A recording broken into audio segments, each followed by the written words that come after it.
Hello friends, my name is Ankit Jain and I welcome you all to my channel Tech Journey with Ankit. In the past, I have created one video where I have demonstrated how you can connect the Postman to the Salesforce for your API testing. Here I have put the step-by-step approach how you can go and do that integration. However, this particular scenario was working well for a quite long time, but very recently, many of you have reported in the comment section that now this particular connection of Postman to Salesforce API it is breaking. And when I also tried to go and follow the similar steps, I was also getting the similar kind of an error. For example, if I have set up my workspace and click on the get new access token button, I was getting the error like the invalid client ID. In this video, I will try to help you understand how you can go and fix this error again with the step-by-step approach. So you have to follow this video, make sure that only and only when this approach is not working for you. Okay, then you can go and follow this particular video here. How to get started? It's very easy. We will go and quickly create one workspace. Let me go and create a workspace by clicking on the workspace button, and I'm creating the blank workspace, giving the workspace name as demo, and make sure that I'm only accessing this particular workspace. So I'm selecting this option for the manage access. I'm keeping it internal and clicking on the create button. This step will create an empty workspace for me.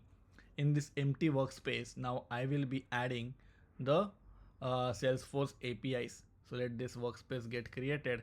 Meanwhile, I will go and search for the Salesforce developers. I think it is created. Okay, not sure why it is taking so much long. Let me go and refresh the page. Click on next, giving the name as demo, keeping it only one, and invited people. Click on create.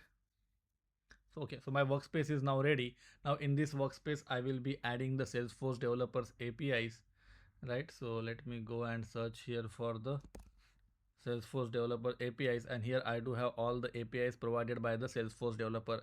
Let's take an instance that I want to copy only the platform API. So here I go and create a fork out of it.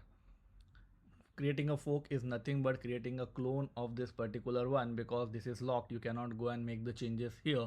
So here I am giving the name as the fork as Salesforce platform API. You are free to give any name, and the workspace that you have created just now, you have to make sure that you have to select that workspace from the drop down and then click on the fork collection. I'm checking the notification part and clicking on the fork collection. Right, this is the step that you have to do. Now if you go and try to authenticate this particular work or APIs, right, by navigating to the authorization tab, and that's what we used to do in the past. By clicking on the get new access token, you can see that we are getting an error. Now how we can fix this error? To fix this error, we have to go and create an external client app. So to do this, I am navigating to my org, for which I want to go and do the connection, and navigating here to the setup menu and looking here for the option for the app manager. So app manager, and here I will be creating the connected app. So clicking on the new external client app option here, you can give any name. Here I am giving the name as the Postman. Email address, you can give any email address.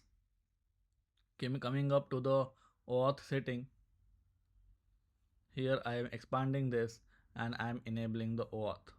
Why auth? Because when the Postman will connect, it will connect with the help of the auth. You can see here under the authorization, it is taking the OAuth flow. Again, which OAuth flow it is taking? Here you can see the authentication type is OAuth 2.0, and here it is taking the implicit OAuth flow.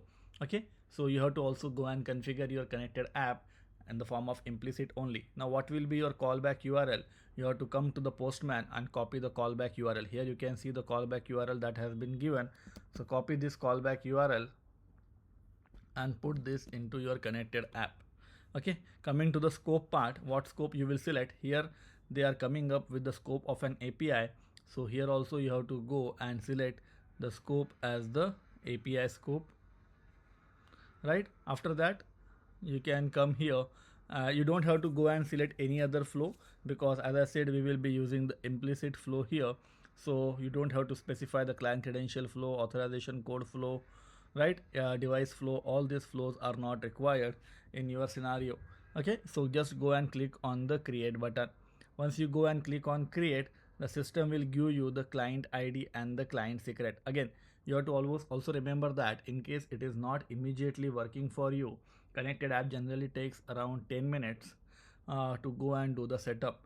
So you might have to wait for certain time before you go and check your Postman integration. So coming up here, navigating to the settings part, expanding the OAuth setting, and here you can navigate to get the consumer key and the consumer secret. The system will send an email. So let me go and get my verification code here, and 554285 554285, and click on verify. This is how you can go and access your consumer key. Now you have to copy this consumer key, come back to your Postman, navigate to the variable section, and here you have to go and put your consumer key under the client ID. And similarly, you have to copy your client secret or consumer secret and then copy here as well. Makes sense? This is how you are copying the client ID and the client secret. Once you have copied and pasted your client ID and client secret, without fail, save your changes by putting the Control S button. Here you can see the changes has been saved. Now again go back to the authorization tab and click on the get new access token button. System should navigate you, but again, in case you are still getting the same error, that means you have to wait for 5-10 minutes for your connected app to be get active. Let me also wait for some time and then I will show you whether the connection is successful or not. Now I waited for 10 minutes, and if I again go and click on this get new access token button, you can see that I am redirected into the Salesforce org, where it is allowing me to go and provide the API access. So this is how, folks, you can go and set up the connection between the Postman and the Salesforce by setting up your own external client app. Then the next step that you have to do, like we always do, we have to get this particular instance URL and click on the use token button. And coming up to the variables part, here under the endpoint, I will be putting my instance URL, right? This is generally we go and put our instance URL and click on Control S one more time. Then you can go and test whether all of your APIs are working as expected or not. So here I will be checking up with the limits API whether it is working as expected or not by clicking on the send button. This is just a validation that we are doing to make sure that the Postman and the Salesforce has been integrated successfully. I hope you folks got an idea how we can go and perform this kind of integration between the Postman and the Salesforce if you are getting the error. I hope you folks have liked this video and got an understanding of how to fix your integration.